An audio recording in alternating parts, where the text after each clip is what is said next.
Professor Reinhart Reithmeier is a wonderful colleague, former chair of the Department of Biochemistry, graduate coordinator at the Institute of Medical Sciences, and has become famous university-wide for a really very important undertaking that he did a couple of years ago that some of you may be familiar with, but I must say I was not sufficiently aware of, and I think particularly to the trainees today. And, you know, we try very much to focus today and make it interesting for the trainees. This is what it's all about. Reinhart's going to share with us some high-level results from the 10,000 PhDs project. How many end up in academic medicine or whatever field, because this is not just about life sciences, but more importantly, what the skills of a graduate education really prepare you for in the broader global job market. So without any further introduction, Reinhart, thank you for spending the day with us, and thank you for sharing your thoughts and the results of this great study.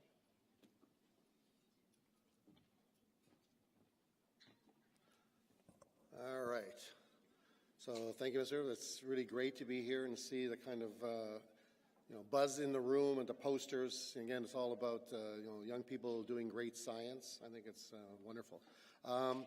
So I'm going to talk about the results of this 10,000 PhDs project. We're going to start with a couple of surveys. We're going to do it. So how many students here are in PhD programs or aspire to be in a PhD program? Put your hands up, please. Should be a lot. Okay. All right. And how many of you who are in a PhD program are pretty set on an academic career, that is a professor at a university or maybe be at a research institute like your supervisor and have a graduate appointment in continuing research? How many want to do that? Again, a lot. How many are absolutely set on moving into industry?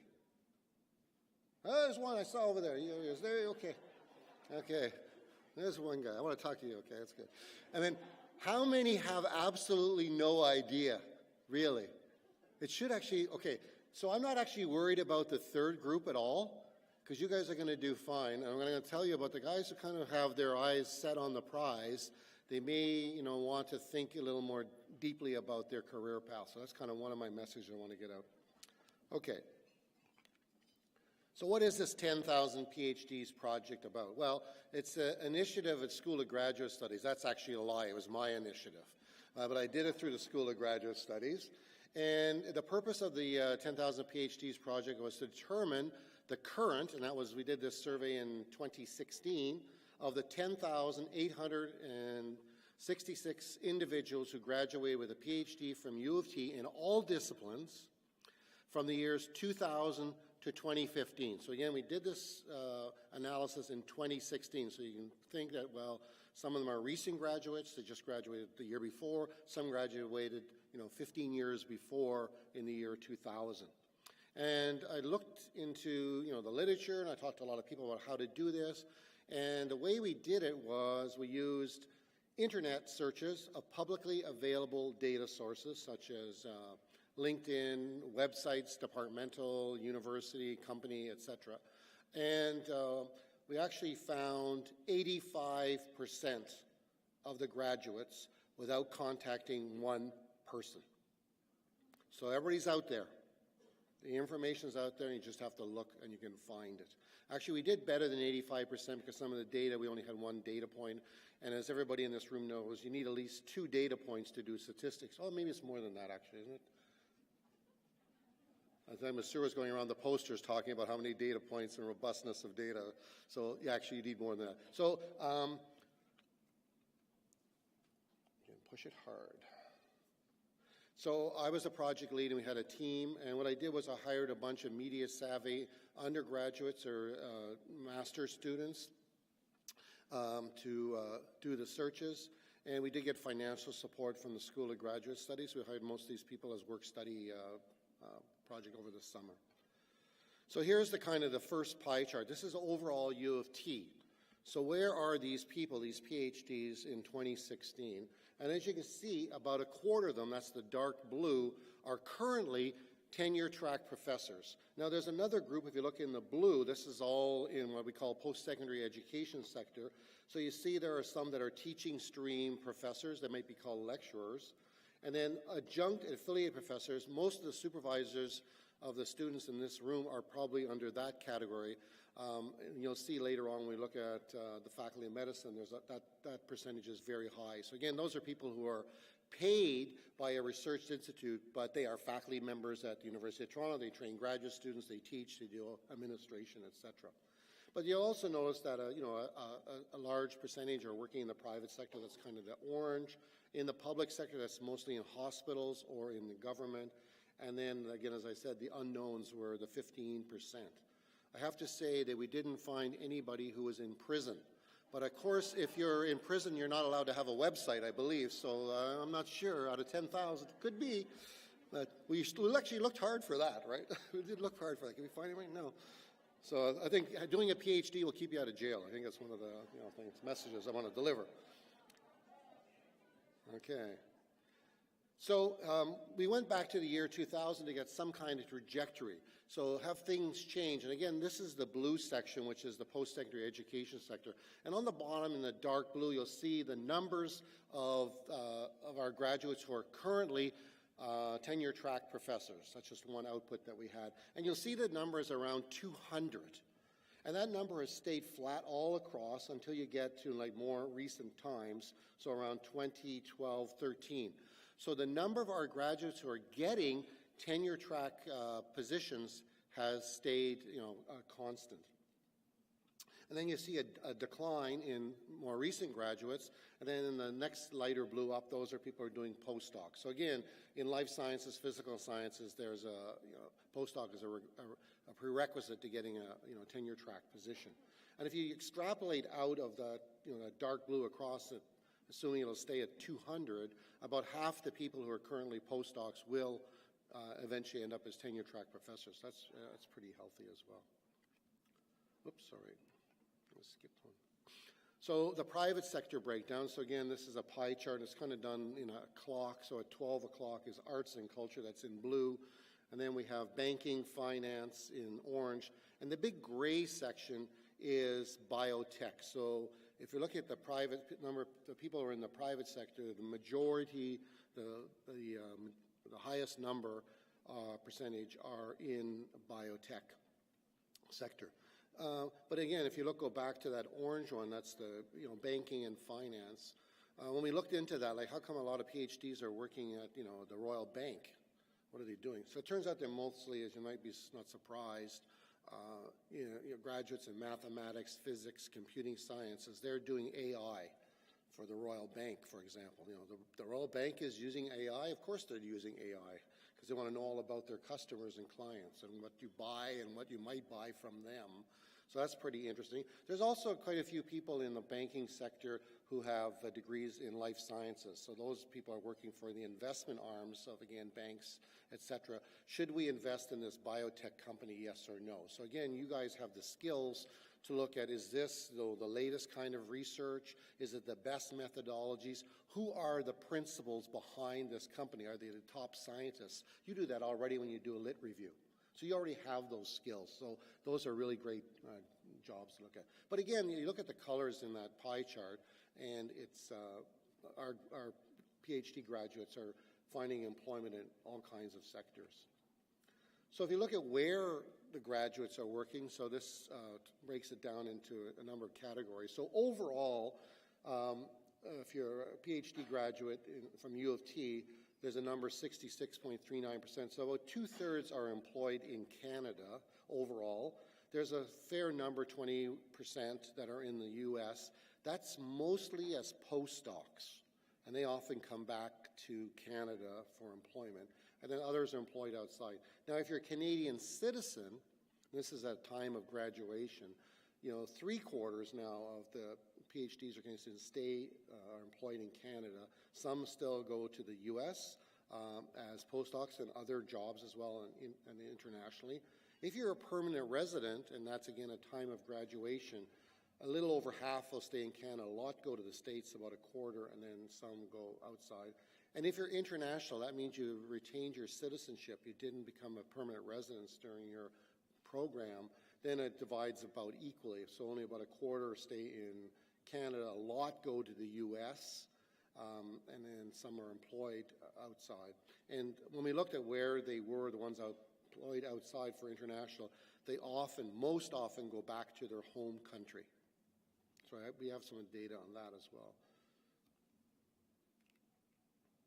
So here's kind of a breakdown with the international students. There's a lot of data on here. It actually should never show a slide like this in a talk. Like, tables are horrible, right? Absolutely. But it just shows that we worked hard and we did, got a lot of information. So if you look at Americans, right, so that's the top, row across, they tend to be employed in their home country. And it turns out that most of the Americans who get their PhD at UT are in the humanities. Very few are in the life sciences. It's under 5% of our PhD graduates are in life sciences. And what kind of jobs do they return to? Tenure track professor jobs. So I ask a PhD graduate from English, like American, why did you come to U of T to do your PhD? He was, an award winner. He could have gone anywhere. And he said he got some advice from his mentors as an undergrad and a master's student that Canada is the promised land for humanities research. So you come to U of T and get a PhD, you're in the loop in the United States to get hired at the best universities. So that's a narrative that U of T should promote. Another group that tends to go back to the home country are Japanese, and we found a lot of the people who did their PhD here who are Japanese went back to Japan as postdocs to enter what's kind of a pyramid system there. So you want to get into a research group, you'll work within a department or a research group and come in as a postdoc and work your way up the ladder. There's some that don't go home. We have a lot of Iranian PhD students at U of T. They're still more than welcome here, of course. And they tend not to go home. And that might be a very geopolitical analysis would be a factor in that. So again, there might be a few PhD theses in this data. Okay. So where do the people who are tenure-track professors go? So this is in Canada. So we have PhDs who graduated from U of T at 60-some universities in Canada, essentially every university in Canada, from one person at St. Mary's out in the Maritimes to U of T is the largest employer of tenure-track professors. So there are 250-some that were currently tenure-track professors at U of T. So somebody said, U of T hires its own, right? I said, no. Of all the hires that happen at U of T, about 15% are U of T graduates, so 85% of their PhDs elsewhere. Then it was York University after that. And then what surprised me, the number 3 was Ryerson. So that tends to say that PhD graduates tend to stay around the GTA.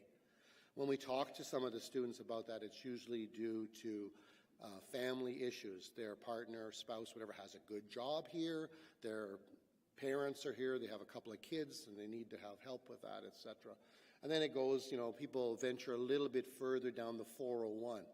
Like to Western, right? Wow, they're really moving. McMaster, they're really moving. Oh, there's UBC finally, right in my PhD actually. And you've got UBC, Alberta. I was Alberta for a while, University of Ottawa. So it's kind of interesting that's a decision that people make these days. We also have, of course, tenure-track professors who are tenure-track in the States and in universities all around the world. Some of these are Canadians who have really good jobs in the U.S. and internationally, but most often they tend to be international students who have gone back home to jobs in their home country. Gender is a big issue here. I had this hypothesis that I framed to my spouse, my wife, and I said, I think tenure-track positions are toxic to women. We can discuss why that might be. Bias, sexism, everything. And it turned out not to be the case. So first of all, U of T graduates about an equal number of men and women with PhDs. This is like completing their degrees. It's not like people entering and dropping out. So completing their degrees. Then when you look at tenure track, that's one thing we looked at because it was easy to do. Then it was like not exactly equal, but it was pretty healthy, 46% female versus 53 men. Teaching stream, these used to be called lecturers, now at U of T they're called professor. Teaching stream tend to be slightly more women. Then what about U of T itself? Are we living up to the equality issues here? We're doing very well.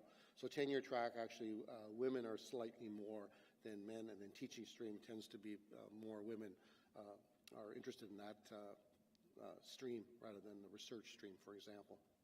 And there might be reasons, again, for that, making those decisions. So that was pretty good. Of course, if you look at disciplines, then there is a bit of difference. So in the math, physics end, it's still dominated by men. If you look at the other end of the spectrum, nursing and speech-language pathology, it's mostly women who do PhDs in those disciplines.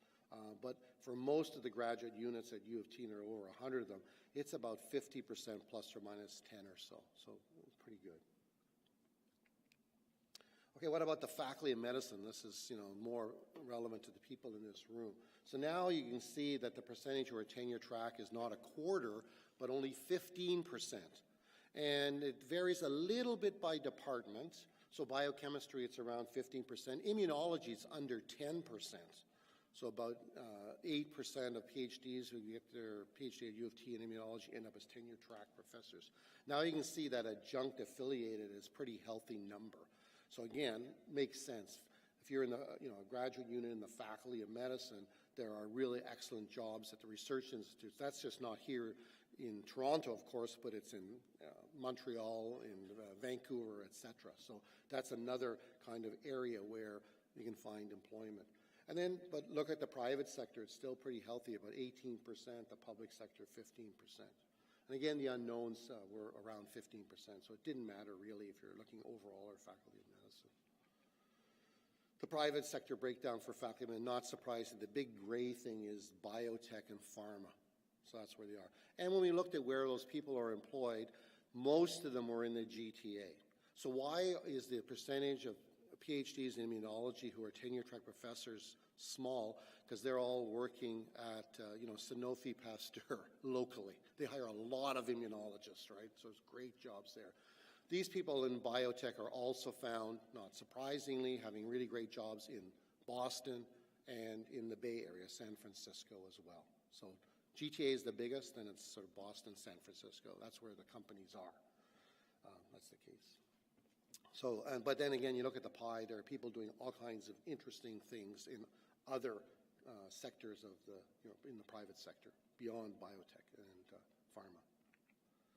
So you look at the public sector, again, faculty of medicine, hospital-based people. So these are people who don't have research faculty appointments. A lot of them turn out to be clinicians, so they're MDs and they did their PhD, and they will be doing clinical work. They're actually part-time in the faculty of medicine, do a lot of help out with training of medical students, etc. They also might be project coordinators, PhDs without an MD, who run projects and work as research associates in bigger groups, etc. Some work in government, very interesting ones. They work in policy, for example. A lot of the people who did their PhDs in kind of health outcome kind of research already have connections with the government, and they've moved over there and doing jobs. And then we have, health services and non-hospital-based people as well. So it's kind of interesting. So there's, faculty of medicine. There, like the number there is pretty robust. There's over 400 of those people working in the public sector. Whoops. So have things changed over time? That's why I said we went back to the year 2000. So if you go back to the snapshot, these are individual years. So back in the year 2000, for the faculty of medicine, you see the pie for tenure track was pretty big in 2000, about a quarter. And then if you go along in time to 2005, it's still about the same. Then by the year 2009, it drops. Now, one reason for that is that the number of graduates that obtain their PhD at U of T has about doubled between the year 2000 and 2015. So I think I skipped over that slide. Sorry about that. And in the life sciences, well, the biggest increase was actually in the physical sciences. Life sciences more than doubled. And then the life sciences almost doubled. Social sciences about 1.5. Humanities was about flat. So the percentages are dropping because the end value is getting bigger and bigger all the time. So you can see that at the top in values for faculty of medicine. And then if you look at the people who just graduated, not surprising, more, about a third in that blue again are postdocs. But that was interesting to me, that the majority of PhDs who graduate from the faculty of medicine don't do postdocs. Only a third.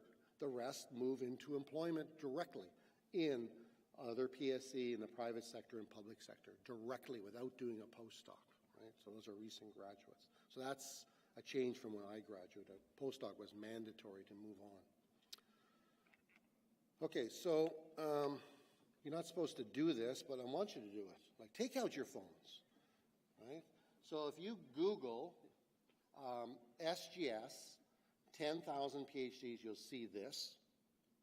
And if you go down to the bottom, when you scroll down, you'll see something called the dashboard. So you just put your little finger on the dashboard, and then you can get the data, and you can look up the data for your home department. So if you're in immunology or in IMS or in medical biophysics, IHPME, you can get the data for your own department where the people went out. You can then segregate that by gender, for example. You can segregate it by country of origin and all that. So again, you can, I encourage everybody to log on that site, at your leisure and, find out a little bit about what your future might look like. Okay, so that's the 10,000 PhDs now. Like, okay, what do you do with this information? Well, you can do nothing.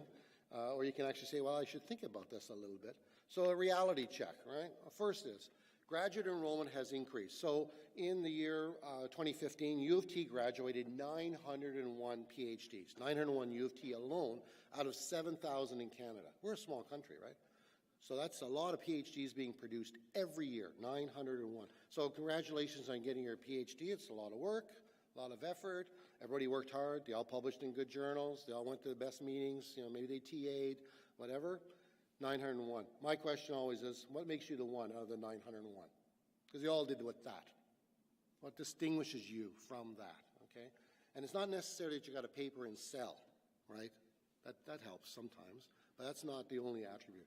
Faculty positions are limited. You saw that they're flat. So they haven't decreased, so the opportunities are still there. You want to become a tenure-track faculty member, the jobs are out there, but because graduate enrollment has increased, it's more competitive than ever. So there's more people competing. Non-academic careers are the majority, and there's need to redefine success. So this is a quote from a colleague in the Starbucks line at the Medical Sciences building. So I told him about this, that a lot of our PhDs are getting jobs in the private sector, in the public sector, really good jobs, well-paying jobs. Have a case where somebody did a PhD in my department, biochem, decided not to do a postdoc and went to work with Boston Consulting Group. So went to Boston, worked as a consultant in that group, as a consultant with a PhD in biochem. She did a lot of work for the financial industry, et cetera, like that. And she said her take-home in her first year was over $300,000 US. All right, so you could have done a postdoc for $30K if you like that, but maybe $300, okay, might work. She worked very hard, but she knew how to work hard. She was a PhD student, right? Okay. So our best students are making other career choices, and they're deliberate, right? It's not a default. I couldn't become a professor, so I decided to do something else. So that's really a big shift that's happening. And here's kind of why, it's kind of an issue. And you can read this for yourself. I won't read it. HEDCO is the Higher Education Quality Council of Ontario. By the way, they hire a lot of PhDs to do research. You want a job doing research? Google HEDCO and apply. They actually ask for proposals, too. You can get a grant from them to do research as well and do that. So just Google HEDCO. They do a lot of interesting stuff. So it's the mentor, the apprenticeship model. I'm a successful scientist, right? Just do what I did, and you'll be successful, too. It's pretty simple. So that's your role model in your supervisor, right? So I did. I worked hard. I published papers. I went, did a postdoc at Harvard, published some more papers, did another postdoc at U of T, published some more papers. I got on the job circuit, was invited. My boss was great.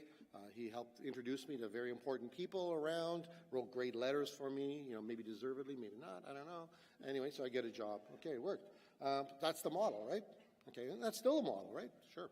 Make sure you're on good terms with your supervisor. Yeah, it does help, actually. It really does. But what about if you're not going on the career path of your supervisor? So, if somebody came to me and said, well, I'm interested in working in industry and biotech, what should I do? And I said, well, I don't know.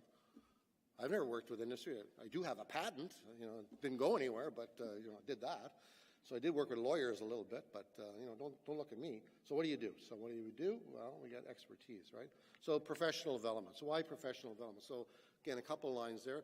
Well, it's really to make sure that people in this room are fully prepared to take advantage of all the opportunities out there in academia and beyond. It's not in academia and something else. It's a continuum, absolutely. And then make sure we get buy-in for this kind of professional development from people here, grad students, from your supervisors, that they allow you to go to a workshop on time management, project management, persuasive communication, and all those things you paid for, by the way, in that thing on your little, you get tuition and fees. So the School of Graduate Studies has lots of programming for grad students that you can take advantage of.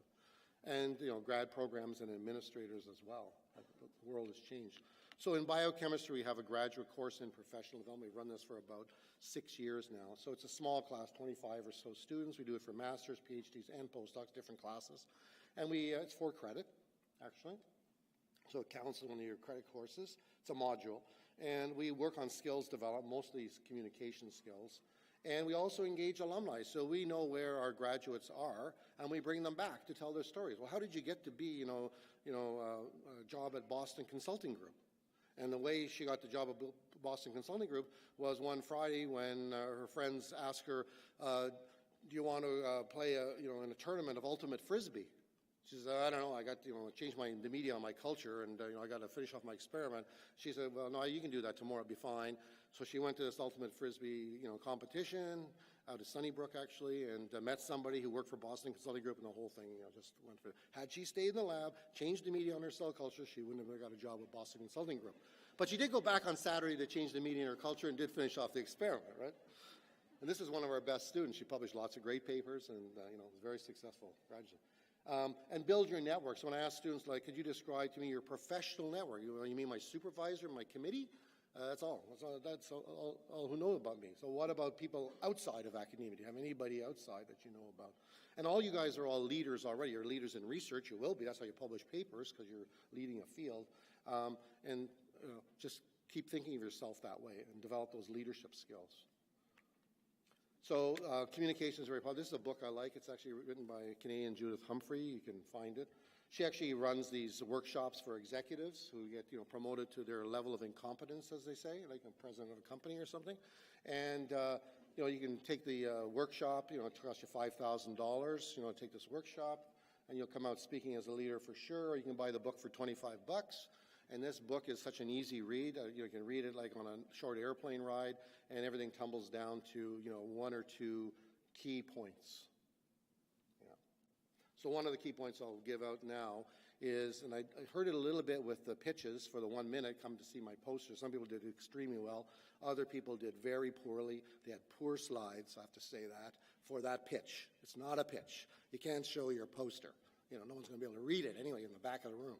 So what you do is you have to present a grabber statement. What is a grabber statement? A grabber statement is when you say it, somebody thinks 2 things. That's interesting. Tell me more. So I'll give you a grabber statement. I met someone yesterday at lunch who absolutely changed my life. Okay, you got to say, well, who did you meet? What are you talking about, right? Yeah. I can say I met with Mansour. We had a very nice discussion about stuff. That's not interesting. That's what we did, but it's, So that's the grabber statement. And this book is really good. I recommend it highly. And then finding a mentor. So a mentor is not your supervisor. Sorry, I think of myself as a mentor for my students. They've all done very well. And people think of themselves as a mentor, but it's a mentor, if you look at the definition, cannot be your supervisor, actually. Because it has to be an outside authority, has no say over your future directly, right? So not your supervisor, someone's experienced, someone that you respect and trust, and it's mutual, of course, willing and able, that means have time, easy to talk to, and it could be a role model, somebody you aspire to be. How many people know how to do cold calls, informational interviews? Anybody done? How many have done that? No one? Okay, so in our course, we teach you how to do this. This is how you build your professional network. And there's actually, if you Google cold call information interview, there's a very strict protocol. You don't send someone a lengthy email trying to convince them how great you are, and by the way, I've put in my 5 papers that I've published. Please read them, right? And then I hope to hear back from you. No, you don't do that. So look at that, there's, again, very strict protocols for doing that. Resume writing. How many people have written a resume, not a CV? Anybody? Only a few, right? It's very hard to do. So my question, we do in our class, we have this whole bunch of methods. You can look up this STAR method. There's another one called CAR, C-A-R method for writing resumes. So we challenge the class is, can you write a cover letter and a resume for your dream job and do that by 5 p.m. today? Why 5 p.m.? Because that's the deadline for the application. Nobody can do that in this room. I can't do it. I've never written a resume in my life. I have this 50-page CV, which documents everything, every breath I took in my career. But it's kind of useless, for getting a job other than what I have. So think about resume writing and doing that. It's really, really important. The average time that a company executive will look the first screen through at a resume is under 10 seconds. 10 seconds. You fill up a resume with all kinds of stuff, the titles of your paper, forget it. You're not going anywhere. It has to be visually appealing, easy to read, and pop, right? So there's methods for doing that. And again, what you talk about, like this situation, it's probably, all this is all about problem solving. You can see that. You're left with a challenge. What did you do? What was the result, a positive result? And you do that all the time in your research. Lots of examples. So learn how to write a resume. Okay, so the way forward, so again, the people who don't know what they're doing in the future, what the future holds for them, they're the ones that are going to be fine, because they're staying open to possibilities. Maybe I'll be a professor, maybe I'll work at a research institute, maybe I'll work for Boston Consulting for a while and make a bit of money, pay off all my loans, I'll be able to afford a house in Toronto in a neighborhood I like, and then I'll do something else. And then, obviously develop your communication skills, build your professional network, find a mentor. And again, a mentor is somebody, it's not like, Facebook friends. I've got this network of 500 people on LinkedIn. That's no good. It's a mentor is someone that you could say, well, I've got an interview in a couple of weeks. Could we meet over coffee? And I just want to go over the kind of questions they might ask. And the kind of questions they ask, by the way, are, especially for the government, companies as well, a favorite question is, what did you do to prepare for this interview? That's the question they'll ask you. And believe it or not, some people didn't even go to the company website to find out what they do, what their mission is. So if you've done that, you say, well, I read your mission statement, and I've got a couple ideas where I think I can help you meet your mission. Tell me about that. I want to hear from you. That's what the interview is all about, right? So you're controlling the interview. And then again, cold call information interview, that's how you build your professional network, and then this resume writing. Okay, so happy to take questions. I'm going to stay around the coffee break as well. I'll try to catch up. I think I did okay. I hope I did, yeah. I know it was a little quick. My bottom line is, actually, it's never been a better time to have a PhD, ever. Because the opportunities that you people have are enormous, and it's really up to you to seize them. That's my message. Thank you.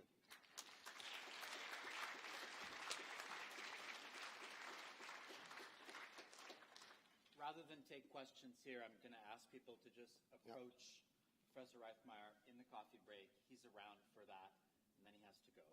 Thank you so much for being here, and a real pleasure for the students, I hope, to hear from an expert in the field. Yep. So thank you. Thanks a lot. Thanks for your attention.